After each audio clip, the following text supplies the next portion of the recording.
son adicionales. Podemos tener nosotros también estos en el lado izquierdo, B1, B2, B3, B4, B5 y B6. ¿No?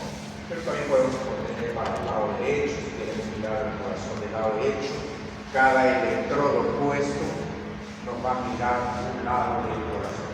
También puedo tomar un EKG si hago que el paciente se trague un electrodo que le pueda llegar hasta el esófago y del esófago envíe al corazón. Una derivación desde ahí. Entonces también puedo tomarlo desde la parte posterior. Pero lo que más se usa son estas. 3 derivaciones bipolares, 3 derivaciones monopolares y 6 derivaciones prepolares. Aquí está en donde se colocan los lados negativos, brazo derecho para la 1, brazo derecho para la 2, pierna izquierda para la 3, brazo izquierdo, pierna izquierda y así sucesivamente, ¿no? Para verlo. Una vez que nosotros hemos tomado las derivaciones y que ahora vamos a ver cómo aparece en el papel, nosotros podemos extrapolar las derivaciones en un eje de coordenadas de esta manera. Aquí tenemos la derivación 1, tenemos la derivación 2, tenemos la derivación 3, tenemos la derivación ABR, ABL y ABF, ¿no? Y todas las extrapolamos en este sistema cartesiano, y para poder ver las derivaciones que están por arriba son negativas, las que están por abajo son positivas, y además nos sirve ver para ver los ángulos cuando vamos a interpretar nuestro EKG.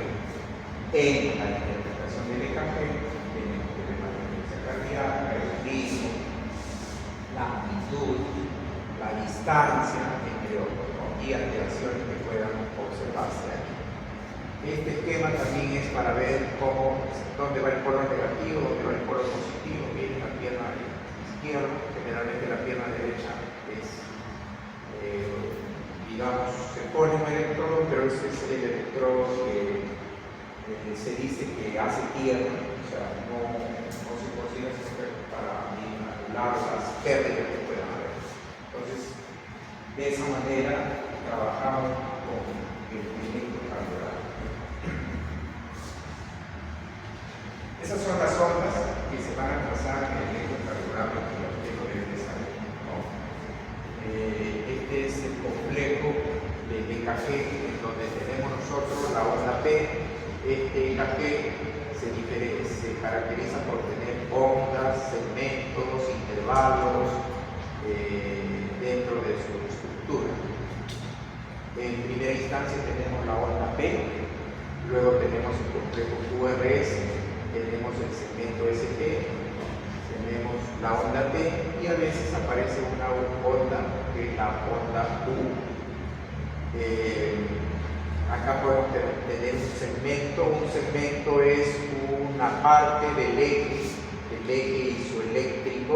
Se supone que este eje es cero, todo lo que va hacia arriba es positivo, todo lo que va hacia abajo es negativo. Entonces, la onda P es la primera onda positiva, porque va hacia arriba, que aparece antes del complejo QRS. Eso se llama onda P.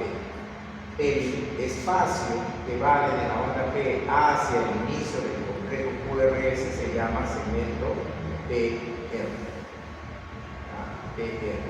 Y un intervalo, el intervalo PR incluye la onda P y el segmento PR. Entonces, ¿qué es un intervalo?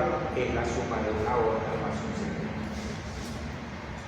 ¿Qué representa la onda P? La onda P representa la despolarización de las aurículas. ¿Qué aurícula? Las dos.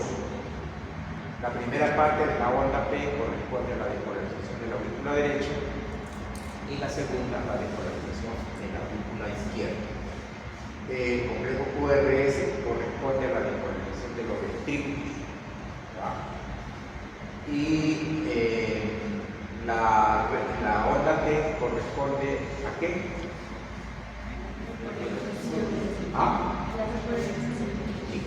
¿A la qué? Repolarización. Entonces, despolarización. Ahora, ¿qué ventrículos? Igual, la primera mitad pertenece al ventrículo izquierdo y luego al ventrículo derecho. ¿Ya? Y esta es la regularización. Esta es una sinonimia para ver lo que nosotros vemos en un electrofarades: frecuencia, ritmo, amplitud, distancia, etc. Este es el papel que usamos para el EKG, que es un papel milimetrado, donde cada cuadrito en el sentido horizontal tiene 40 milisegundos, y si sumamos pues los cuadritos pequeños que hay en el cuadrado grande son 200 milisegundos, y en el sentido hacia arriba es el voltaje. Igual cada cuadrito 1 milímetro, y pues lo multiplicamos. Por ejemplo, acá tengo 5 y 5, 10 sería 1 milivoltio. Este es el centímetro en medida y este es en voltio. Este es 1 milivoltio, entonces eso sería 0.1 milivoltio y esto sería 1 milivoltio, porque estamos multiplicando por 10.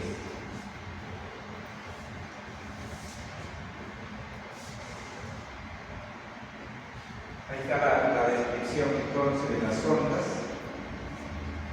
Y tenemos la onda P, que es la despolarización de las aurículas. Ahí está lo que mencionaba. La onda P incluye la despolarización de ambas aurículas. Primero la derecha, luego la izquierda. Indica que el impulso eléctrico nace en el nódulo sinusal. Por eso es que cuando nosotros vamos a interpretar el EKG, una de las cosas que tenemos que ver es el ritmo, y entonces decimos si es un ritmo sinusal o no sinusal. ¿Y cuándo sería un ritmo sinusal? Cuando la P precede al núcleo QRS.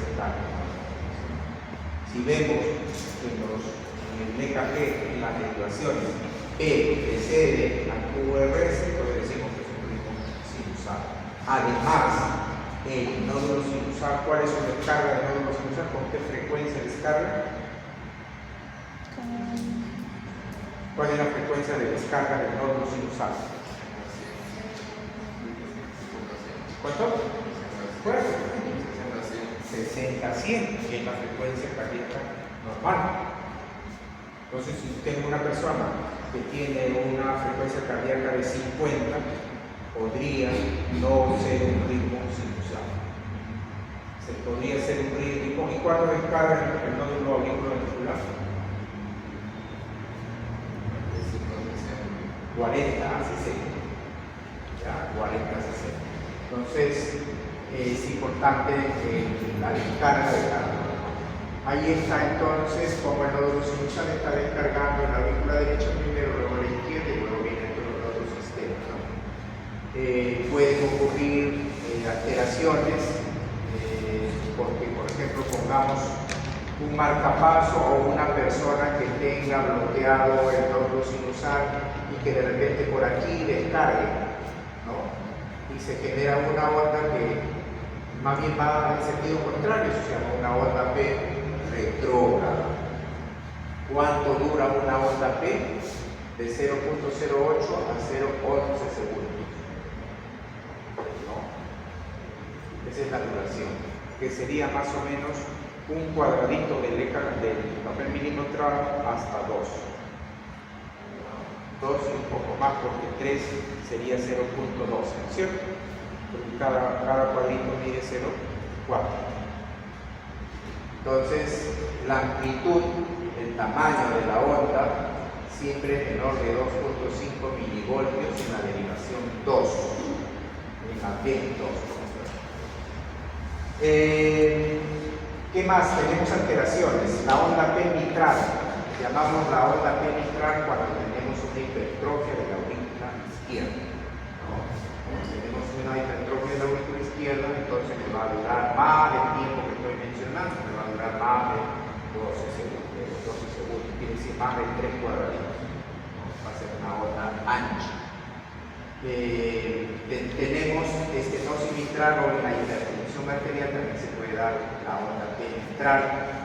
Tenemos, por ejemplo, una onda, miren aquí, ¿ya? La onda P ancha. Esta es la onda P, completamente ancha y aparte mellada. Quiere decir que no es así, sino es así. Está claramente diferenciando que una aurícula o las aurículas no se están contrayendo, no se están temporalizando en forma adecuada. Entonces, eso caracteriza la hipertrofia auricular izquierda, que será en estenosis mitral y particular. Entonces, la derivación 2 es la que nos permite leer eso. Miren, como una F, como una F. En la derivación 1 encontramos también, pero bifásica. En ABR encontramos bifásica invertida, ¿no? ABR. Es la 1, la 2, la 3 y es ABR.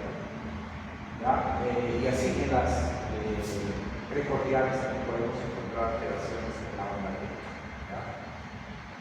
Bien, otra alteración de la onda P es la onda P pulmonar, hipertrofia de la aurícula derecha. Entonces, la hipertrofia de la aurícula izquierda, la hipertrofia de la aurícula derecha. ¿Cuándo se da la hipertrofia de la aurícula derecha? Cuando el corazón se llama un corazón pulmonar crónico, o cuando hay un tromboembolismo pulmonar, quiere decir que ha ido un émbolo y ha obstruido la irrigación pulmonar, o cuando hay una hipertensión pulmonar o alguna valvulopatía. Entonces, ¿qué encontramos allí? Vamos a encontrar que la amplitud de la onda P, o sea, el tamaño, va a ser mayor de 2.5, como ven ahí en el mapa, ¿no? Y podemos verlas en la derivación 1, la 3, la D1. Miren aquí, por ejemplo, en la ABR es la onda P picuda, que le llamamos oculta agudo, alta. Luego podemos tener en algunas pacientes ausencia de la onda P, quiere decir que no hay onda P.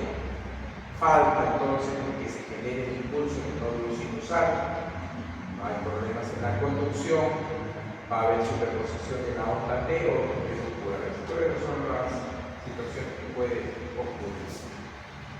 ¿Qué situaciones también? Bloqueo sinoauricular de segundo grado, cuando hay un paro sinusal, el bloqueo de tercer grado. Fibrilación auricular, cuando el corazón late tanto que la P no se puede apreciar.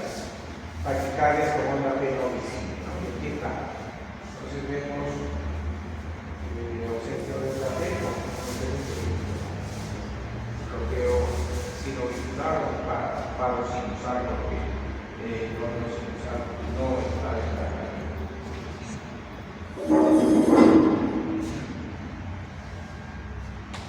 La onda P puede aparecer invertida así.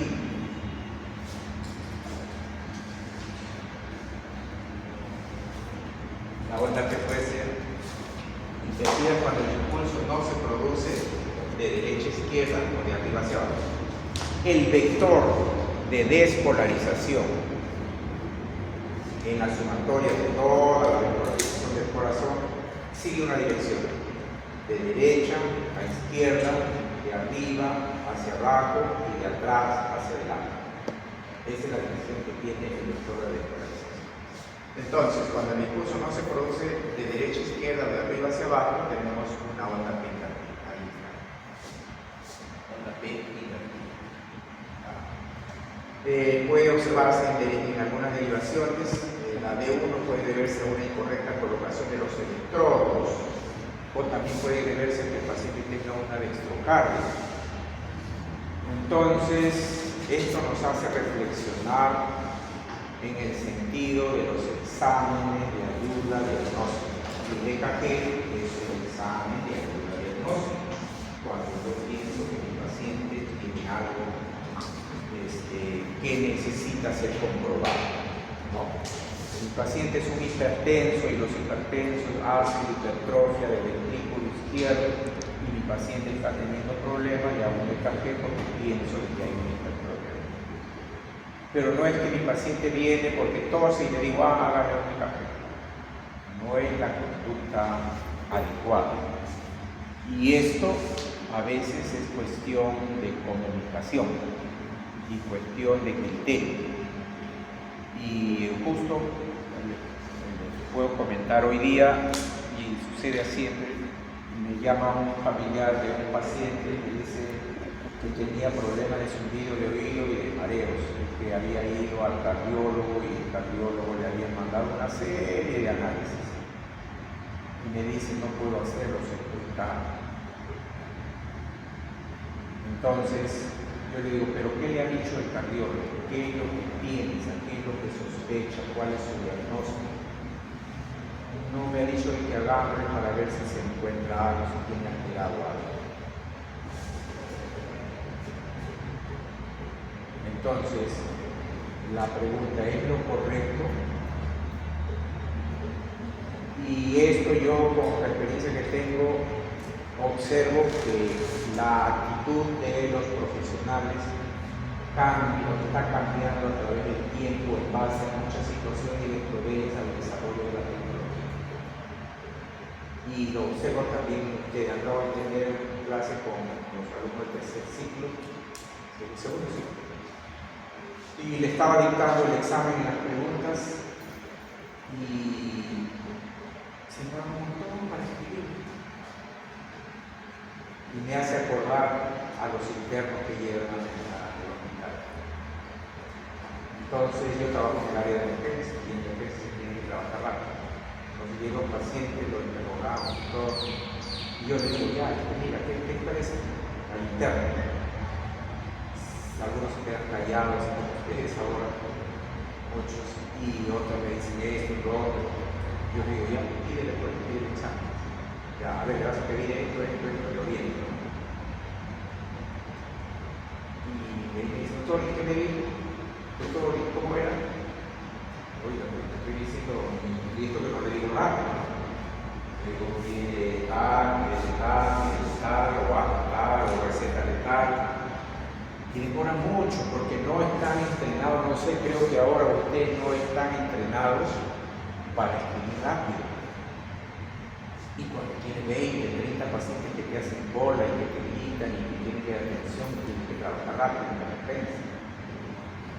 Entonces, antes, cuando yo estudiaba, no había esto, mi profesor llegaba con pizarra o hablaba así como ahora, y nosotros teníamos que anotar decíamos hasta lo que estornuda el profesor anotábamos. Y a veces llevábamos nuestra grabadora y grabábamos, y después de terminar la clase nos íbamos a escuchar y lo que no habíamos escrito, que se nos pasó, repito. Entonces teníamos práctica en escribir rápido, porque ojalá fuera solamente recetas. Tiene que hacer interconsultas, tiene que hacer notas de ingresos, tiene que hacer evaluaciones, tiene 20, 30 pacientes que llaman el kit, que llaman el caso. Entonces es cosa que tenemos que ir aprendiendo. Y con la atención de los pacientes está cambiando también. Ahora, como ya hay tomografía, resonancia, ecografía y algunos exámenes, entonces los médicos jóvenes están pidiendo todo para ver qué sacan, qué encuentran. Antes era el criterio clínico, la clínica, porque no había. Pero ahora ya nos estamos yendo al extremo. Pido todo aunque no me sirva. Pero el gran problema es si la persona no tiene para hacerlo. ¿Qué hago? No le damos tiempo, porque no se hizo su examen. Entonces, mi reflexión es que tenemos que seguir con la parte clínica como la principal fuente y ayuda diagnóstica a, digamos, priorizar. Digo esto, si no hay, ya pues avanzo. Si bien, eso también la posibilidad de pasar. Entonces, nos fuimos a esto porque el EKG es de ayuda diagnóstica. Alteraciones de FEA, que es el segmento FEA que interviene en intervalos, que viene acortado, una patología es el síndrome de Wolff-Parkinson-White. El síndrome de Wolff-Parkinson-White es un síndrome que tenemos nosotros unas frecuencias cardíacas elevadas, y al elevarse la frecuencia cardíaca, entonces los segmentos o los intervalos se acortan. También tenemos el PR prolongado cuando tenemos bloqueos, cuando se bloquea la transmisión, entonces podemos verlos alargados. Y otra alteración es cuando están disociados, cuando hay un bloqueo de tercer grado. Acá tenemos por igual que no tenemos prácticamente segmento y obviamente al no haber segmento el valor se acorta. Ondas B múltiples. Miren aquí ondas B múltiples. Ya, ondas B múltiples acá. Esta es una fibrilación auricular. El corazón está latiendo tan rápido que se genera una serie de ondas B. Acá vemos, por ejemplo, bloqueo de aurículo ventricular del primer grado. Esto, a veces algunos pacientes lo tienen y son medicados. Estos no necesitan tratamiento. Esto a veces ocurre en las personas que hacen deporte, ¿no? Y es algo de comillas normal para ellos y no necesitan ningún tipo de tratamiento. Miren ustedes ahí como hay el complejo QRS, la onda R se ha hecho como mellada. Un bloqueo auricular de grado 2, que es el que se cataloga como VIX 1. Tenemos un PR que es progresivo, que va aumentando progresivamente, va cambiando progresivamente. Y esto también puede ocurrir cuando hay un tono vagal o efecto de mago muy pronunciado en algunos pacientes. El de segundo grado, llamado MOVIC 2, es cuando tenemos un PR muy constante, o sea, siempre está del mismo tamaño. El de segundo grado avanzado es el de aquí, un poco está más prolongado, el QRS, y un bloqueo de tercer grado que ya es completo. Aquí, como se altera el QRS, tenemos bien amplio con unas ondas Q, perdón, con una onda S bien pronunciada, bien amplia.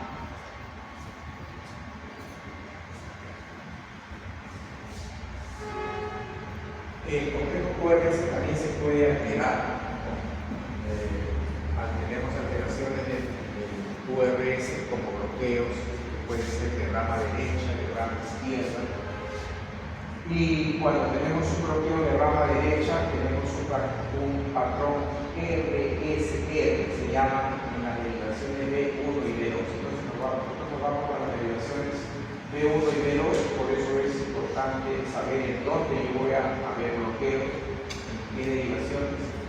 Y pues encuentro yo el complejo QRS de esa manera, ¿no? Con RSR, es decir, tengo dos ondas R, por eso es que una se nombra, se representa como una R'. Otro de los hallazgos que puede incluir o presentarse en el bloqueo de rama derecha es una onda que es ancha y empastada en las derivaciones precordiales pero izquierdas, es decir, la B5, B6 y un complejo QRS amplio.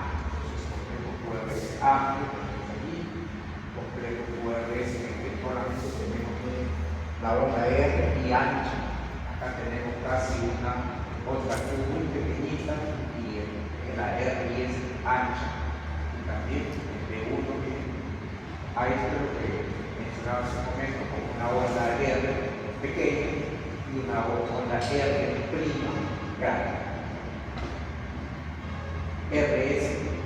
Si no tuviera ese hito de ahí y solo fuera de acá del punto eléctrico, esto se llamaría, ¿cómo se llamaría? Esa fue pregunta de examen de fisiología.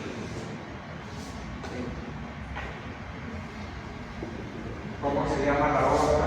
En este caso que no tenga ese hito que es la R. ¿Se acuerdan? Eso se llama una onda QS, que también puede haber, pero no va QRS normal, pero es amplia y una onda R sola, casi similar a la R. Es en el bloqueo de rama izquierda, un patrón RR, tenemos dos ondas R, sobre todo las izquierdas, entre 1 y ABM, y con alteración de la repolarización. QRS sigue siendo amplio. También podemos tener alteraciones de QRS cuando hay complejos pequeñitos, que el voltaje está muy pequeñito, y también en la alteración de QRS cuando puede ser más cortito. Entonces, complejo QRS que dura mucho y complejo QRS ancho con duración mayor de 12 segundos. ¿No? En el caso de que tengan mayor a 100 o 110 segundos, puede verse un bloqueo de un complejo de rama derecha o izquierda, cualquiera de las dos ramas. Y acá hay que pensar en arritmia, problemas de arritmia en general.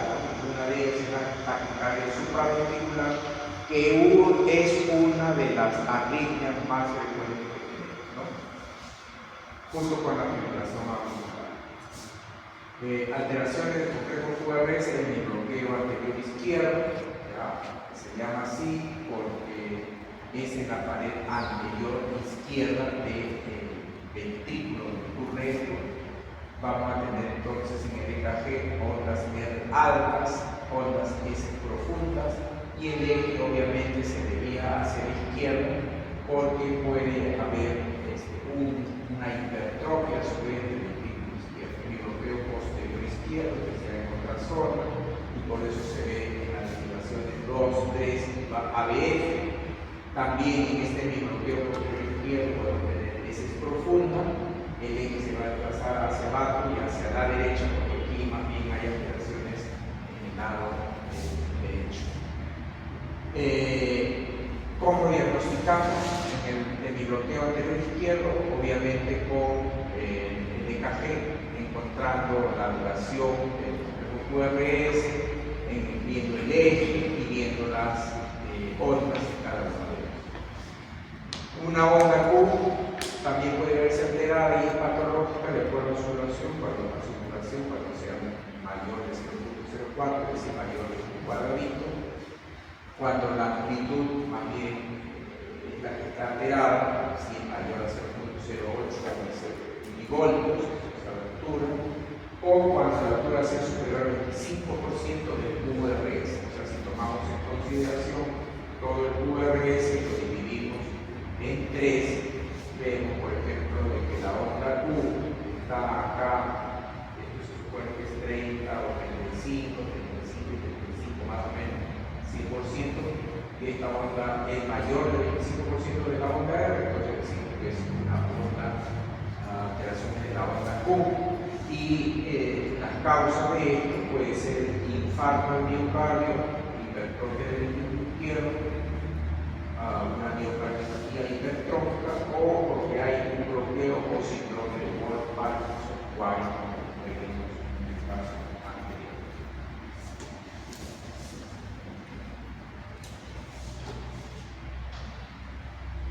La onda T también se puede alterar, la onda T, la onda de la repolarización, como ustedes mencionaban. Entonces puede estar alta o más bien puede estar plana. Alta cuando hay isquemia en la parte del endocardio, debajo del endocardio. Entonces la onda T es más alta, generalmente puede ser transitoria si se trata de algunas situaciones también transitorias, como una angina de Prince-Meta. Angina es el dolor en el corazón por alteración en la respiración, que puede ser una fase inicial del infarto agudo de miocardio, pero cuando ya hay un infarto, ya no es transitorio, sino persistente, ¿no? También cuando tenemos problemas de potasio, ¿no? Cuando tenemos hiperpotasemia, tenemos ondas de alta amplitudes. Cuando tenemos hiperplasia, o sea, todo lo que sea en más, nos hace crecer la onda T. Y al contrario, más bien cuando sea una hipopotasemia, se aplana. Hiperplasemia, hipoplasemia. La planara, ahí está, hipopotasemia, hipoxina, hipertiroidismo, hipotiroidismo, pericarditis también, ¿no? Dilatación e hipertrofia cardíacas también pueden haber palpaciones. La sobrecarga de la aurícula derecha, por ejemplo, aumenta la amplitud de la onda P. La onda P puede tornarse bifásica en B1 si es que cuando se tiene un componente negativo, o también podemos encontrar la P muy ancha y con una muestra en su parte media. Luego tenemos en linfática, bueno, aquí la onda P también se puede invertir, no solamente puede crecer o puede aplanarse, sino puede invertirse en estas situaciones: pericarditis, prolapso de válvulas, cardiopatías o isquemia subepicardia, ya no es endocardia, sino epicardia. Y ahí tenemos la onda P invertida. Y bueno, cuando tenemos ya el infarto del miocardio, podemos tener las derivaciones para poder ver esta onda T. Generalmente son las precordiales, las de 1 a 6, pero también nos puede servir a otras derivaciones de acuerdo a dónde esté el infarto, si sea en la cara anterior, cara posterior, etc. Por ejemplo, en la isquemia de la pared posterior puede identificarse de manera indirecta por la expresión recíproca del ST en la derivación de B1 a B3. ¿No? Si queremos ver cara izquierda o anterior, vemos la derivación de 5, 6, etc. En la cara inferior, cambio de la derivación 2, 3 y AB. De esa manera podemos ubicar nosotros las lesiones del miocardio. Vamos a revisar algo rápido de arritmias cardíacas.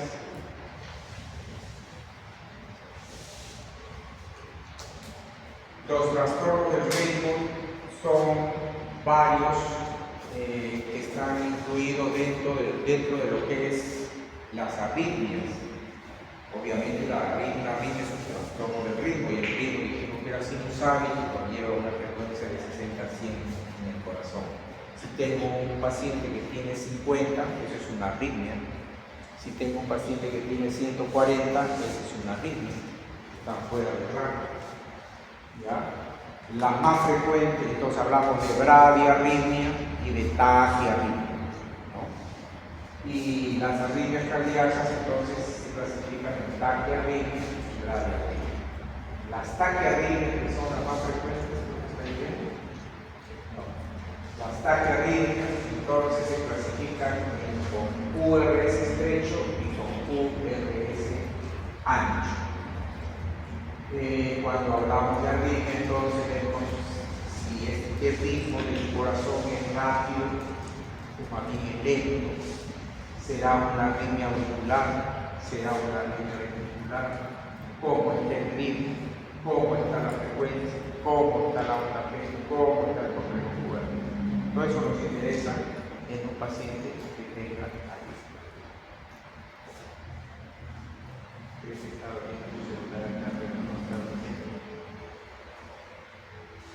Arritmias sinusales, cuando la arritmia depende del nódulo sinusal, pueden ser bradicardia sinusal, taquicardia sinusal. Arritmias supraventriculares, fibrilación auricular, aleteo auricular, taquicardia supraventricular, extracístole supraventricular. Y arritmias ventriculares, arritmias benignas, potencialmente letales y arritmias malignas. Las arritmias auriculares o supraventriculares son las más frecuentes, son las más benignas, digamos, en general, ¿no? Y como dice, puede ser en más o en menos. Las más frecuentes es que sea en más, en más. Allí vemos una bradicardia y una taquicardia. Entonces, cuando nosotros vemos un EKG o simplemente detectando la frecuencia cardíaca del paciente, vemos una bradicardia. Miren, sinusal. Si bien es cierto, late lento, está simétrico, y las ondas P preceden al complejo QRS. Entonces es una bradicardia sinusal. Esto puede ser en los atletas. La Tejera, que es nuestra fondista peruana, que gana un montón de medallas, probablemente tenga una bradicardia sinusal normal para ella, porque es una deportista y su corazón ya está adaptado. Taquicardia sinusal, arritmia original en el nodo sinusal con frecuencia mayor de 100 por minuto. Entonces, también está seguidito, también está homogéneo, ¿ya? Pero miren cómo casi la onda P no aparece aquí con la acústica. Entonces, tanto es la frecuencia cardíaca que la onda P casi no se ve. Y recuerden que cuando hablamos del ciclo cardíaco, que tiene dos fases, sístole y diástole, la diástole es para que se llene el corazón, pero cuando tenemos frecuencias tan elevadas, no da tiempo para que el corazón se llene con la cantidad de sangre adecuada para ser bloqueado. Entonces, eso a la larga lleva a una insuficiencia circulatoria. Entonces, en la taquicardia, cuando el corazón está batiendo más de 100 por minuto. Causas: insuficiencia cardíaca, shock,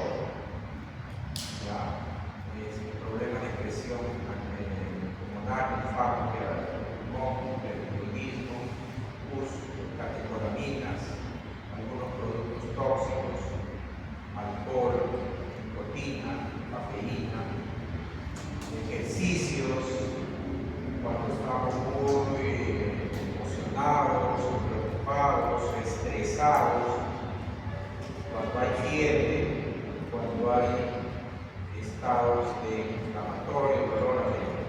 Hace mucho tiempo recuerdo que me llama una anestesióloga a sala de parto y me dice: el paciente lo vamos a operar su niñito y quiero que lo vea porque está contaminado. Pero ¿por qué lo vamos a operar? Le vamos a tomar el dolor y todo. Entonces lo evaluamos.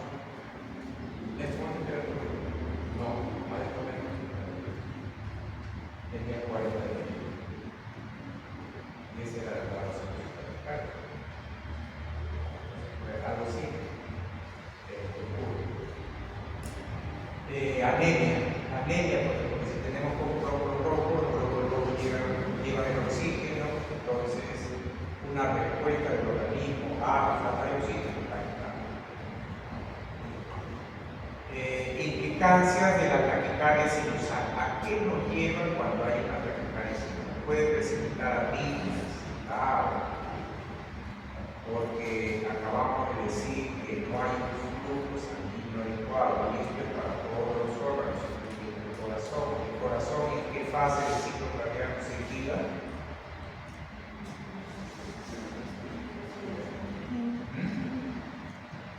Checo, por favor.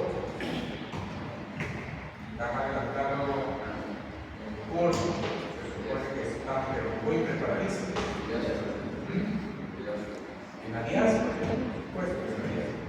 Entonces, si hay una frecuencia muy elevada, igualmente tampoco se irá bien el corazón y por lo tanto la taquicardia puede llevar a una arritmia, a una isquemia, a una estenosis, puede indicar en general el nódulo sinusal también. Bradicardia, causas: el atleta, la anorexia, el sueño, el tono vagal, la presión del tono simpático, una meningitis, porque aumenta la presión intracraneal, y en realidad cualquier incremento de la presión intracraneal. Tumores de mediastinos cervicales, hipoxia, mixedema, hipotermia, cambios neurodegenerativos, sepsis con gram negativos, depresión mental, cirugía ocular, problemas en la coronaria, síntopes, vómitos. ¿A qué nos puede llevar una bradicardia sinusal? En atletas es normal. Si se asocia a síncope, pues es más severo. Mal pronóstico porque nos puede llevar a infarto, nos puede llevar a hipotensión, a alteración hemodinámica y puede ocurrir también durante la repercusión coronaria cuando está una coronaria obstruida y le damos trombolíticos para resolver. Entonces, este es un fluxograma, yo les recomiendo que revisen los fluxogramas para ver cómo diagnosticamos los problemas de arritmia. Entonces, tenemos un EKG con una arritmia, con QRS estrecho. Entonces, si es QRS estrecho y está muy acelerado, pues acabamos con una taquicardia. Vemos si se ven las ondas P o no, vemos si la taquicardia es una taquicardia auricular, local o aleteo con confusión, etc. Y así vamos viendo hasta quedarnos con los diagnósticos que puede ser una taquicardia por registrada, taquicardia auriculoventricular o una taquicardia auricular, dependiendo del problema. ¿Qué hacemos con las taquicardias? Las taquicardias las tratamos. Entonces, un medicamento para las taquicardias es la adenosina. Taquicardias con QRS estrecho. Va a haber respuesta de acuerdo a nuestro diagnóstico que hagamos. Si no hay respuesta, entonces va a depender de la dosis. Hemos usado la dosis adecuada. La hemos administrado de forma adecuada. La adenosina es un medicamento muy bueno para las taquicardias, pero tenemos que ponerla en un vaso grande y tenemos que mandarla a una infusión muy acelerada. ¿Por qué? Porque apenas toma contacto con la vía sanguínea se desintegra, entonces no le llega al corazón. Por lo tanto, si no la utilizamos bien, no hay una buena acción. Bueno, si no hay respuesta, pues también puede ser que sea otro tipo de taquicardia. Pues si es otro tipo de taquicardia, tenemos que investigar para poder actuar con otro medicamento. Si el paciente no está estable hemodinámicamente, podemos actuar con maniobras vagales. Las maniobras vagales, ¿se acuerdan de las maniobras vagales? Fíjate, ustedes tienen eso en biología. ¿De acuerdo? Maniobras vagales. Ya, ¿qué más? Díganme 4 por lo menos. No recuerdo el nombre, pero hay uno donde el paciente le hacen exhalar fuerte y luego lo echan en la camilla y luego en la camilla. Vale, si hacemos eso. Puede ser que no recuerdes el nombre, pero tienes que repetir en la mente. ¿Qué logran con eso? Acepto que no se recuerden los nombres. ¿Qué logramos con eso?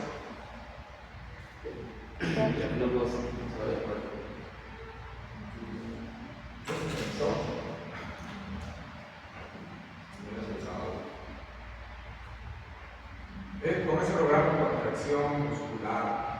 Empujar es una maniobra vagada.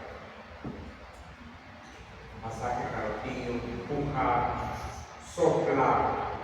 Para soplar fuerte o algo que no se despante, no le vas a soplar globo, sino algo que no se despante.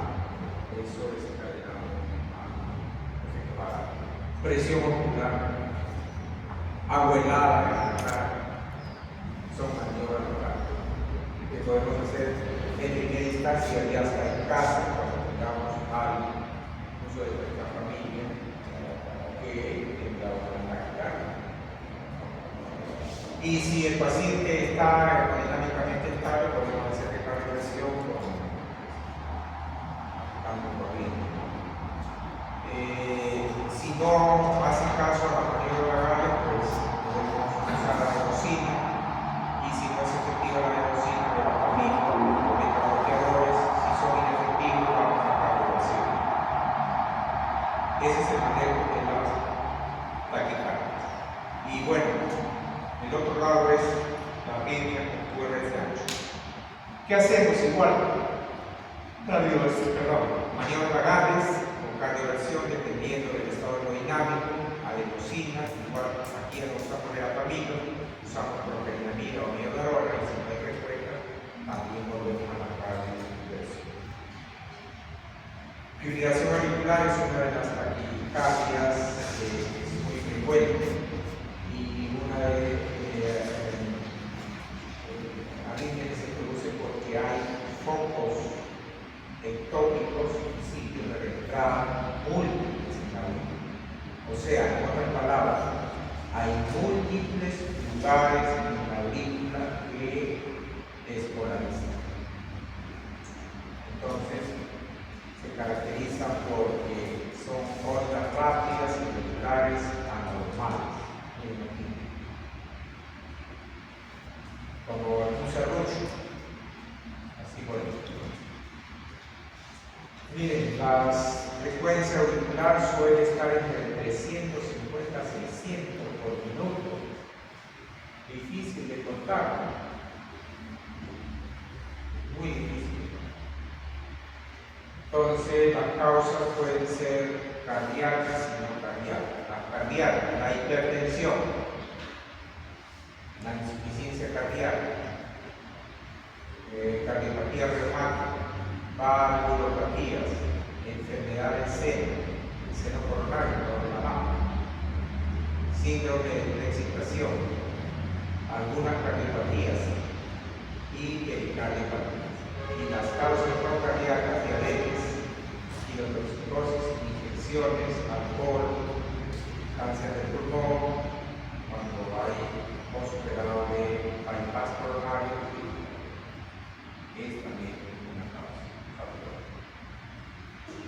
Fibrilación auricular, ahí está, este es el café, y este es flúter auricular, es el flúter auricular. Entonces, la frecuencia auricular está entre 260 a 360, un poco menos que la fibrilación. El flúter, también llamado aleteo, es cuando nace en un marcapaso ectópico. Hay un sitio, no varios, como en la taquicardia, donde lo vimos acá en la fibrilación auricular.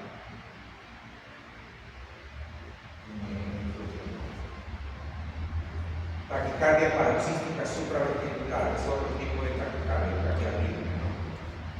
La taquicardia vemos el QRS, cómo está, si es estrecho o si es ancho. Entonces, si es estrecho, hablamos de taquicardia supraventricular, vemos el ritmo, si el ritmo está regular o es irregular o muy irregular, y hablamos de una fibrilación acá, de un flúter aquí, o una taquicardia paroxística supraventricular propiamente.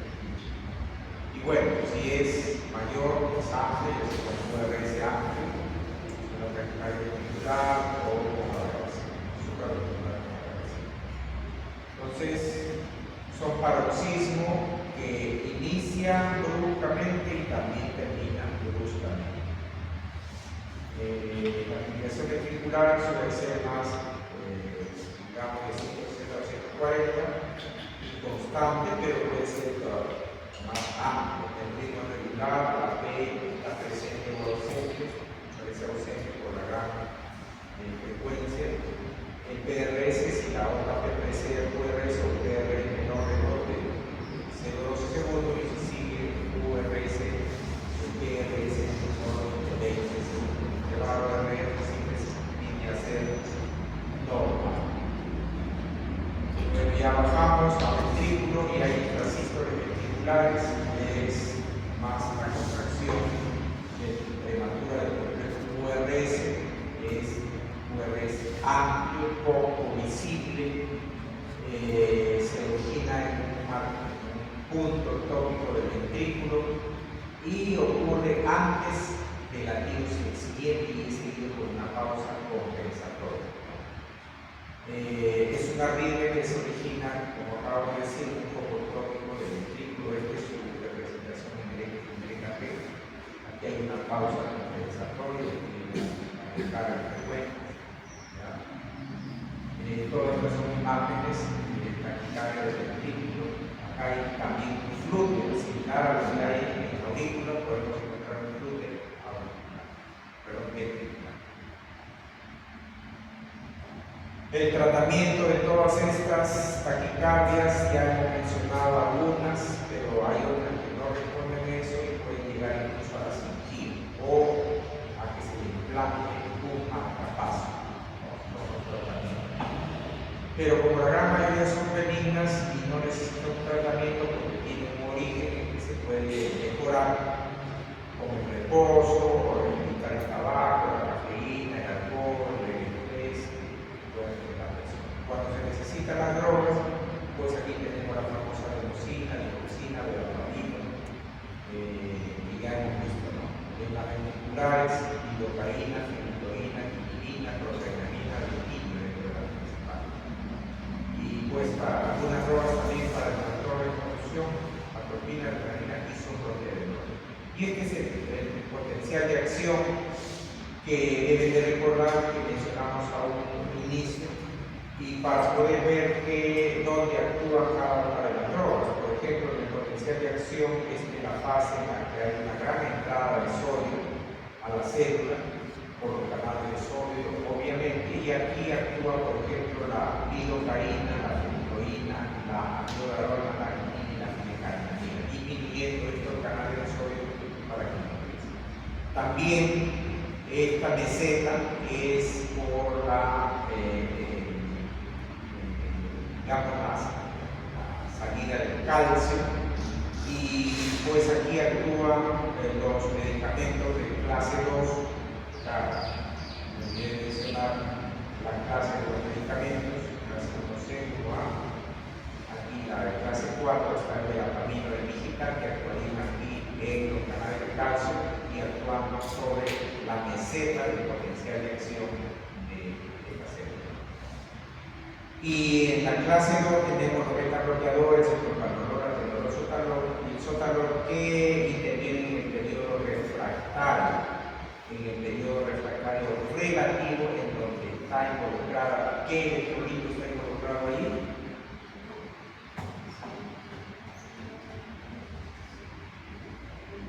Aquí el potasio. Esta es una clasificación, entonces, según lo que acabamos de ver, según Baumgarten, lo clasificó en clases que van desde la 1 hasta la 5, y entre lo mismo que acabamos de ver, en la fase clase 1, que trabaja en la fase 0, que tiene la entrada de sodio, acá hay calcio, acá hay potasio. Fármacos que piden también que veamos, aquí hay fármacos de clase 1, clase 2, 1A, 1B, 1C, fármacos antialérgicos de clase T, contraindicaciones, por favor revisen. El riesgo de isquemia en estos casos, pues los riesgos se clasifican por escalas, y aquí hay factores de riesgo, por ejemplo, para la isquemia, cuando tenemos insuficiencia cardíaca, cuando tenemos hipertensión, etcétera, etcétera. Entonces, hay varios factores de riesgo para la isquemia. Y pues los pacientes con arritmia, aparte de tener riesgo de isquemia, tienen riesgo de generar émbolos y trombosis, alteraciones en la coagulación. Entonces, estos pacientes también se les puede anticoagular como parte del tratamiento. En algunos casos están indicados y otros no. Entonces hay que estimar el riesgo de accidente cerebrovascular en los pacientes que tienen indicación. De acuerdo a escalas, ahí tenemos el grado de chats que pueden utilizar. De acuerdo a eso se anticoagula o no se anticoagula. Entonces acá están los pacientes que tengan factor de riesgo, por ejemplo, un paciente con hipertensión, tiene un riesgo de sangrado, clase, sería un punto de sangrado cuando tiene hipertensión mayor, una presión arterial mayor de 160, estoy hablando por favor de hipertensión, cuando tiene una presión renal hepática normal, cuando ha tenido un ictus isquémico sea, un ACV,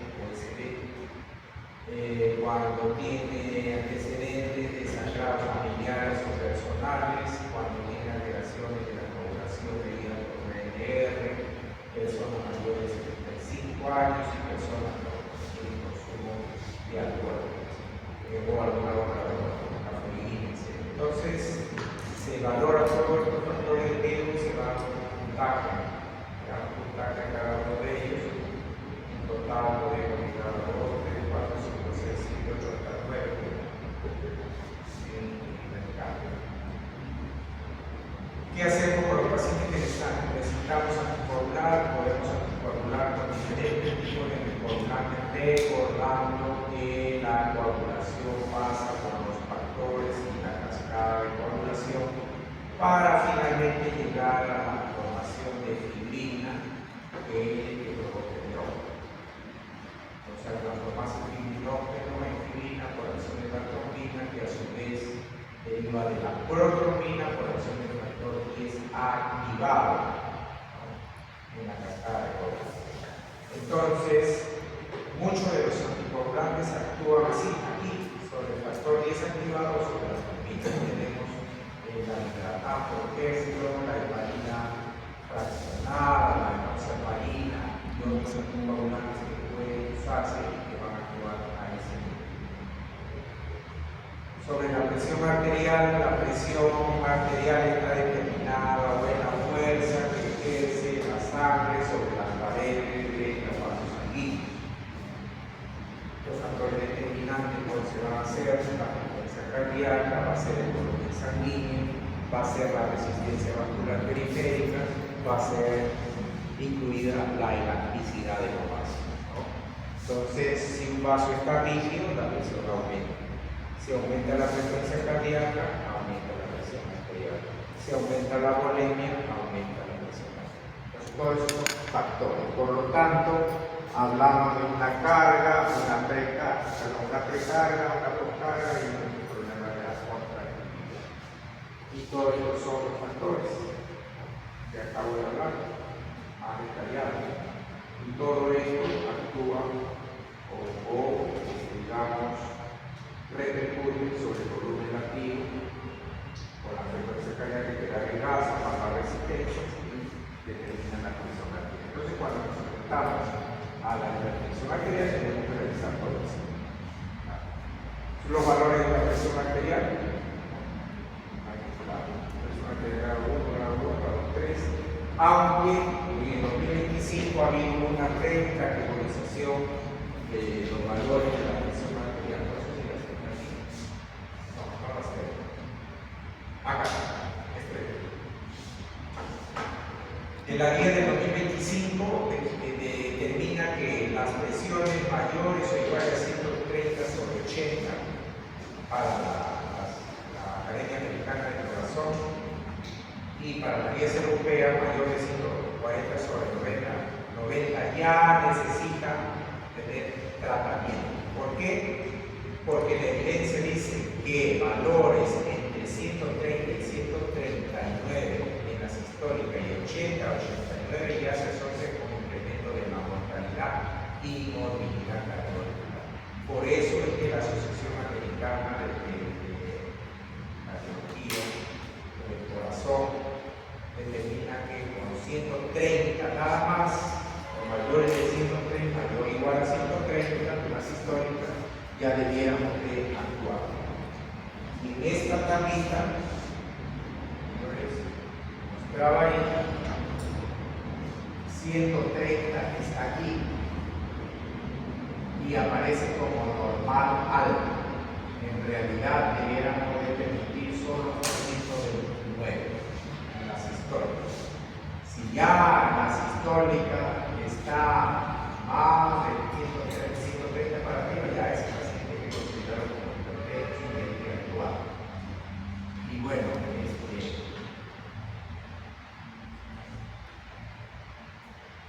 ¿cómo actuamos? Actuamos con diuréticos para actuar sobre la precarga, actuamos sobre los bloqueantes, antagonistas de los canales de calcio, también los IECA, inhibidores de la enzima receptora de angiotensina, y los ALOS, ¿no? Antagonistas de los receptores de angiotensina, que están los fármacos. Este es lo que ya mencionábamos, que es el tratamiento con presión de se comienza como primera línea diuréticos, inhibidores de la enzima convertidora, es decir, los IECA, bloqueadores de receptores de angiotensina A2 y los bloqueadores de canal de gas. Hay otros que están saliendo, que son estos de acá, que por lo menos no se están usando de forma, digamos, cotidiana, porque todavía no los tenemos en nuestro medio. Bien, ahí terminamos. No sé si tengan alguna pregunta. Como podrán haber visto, no hemos ocupado todo lo que nos piden.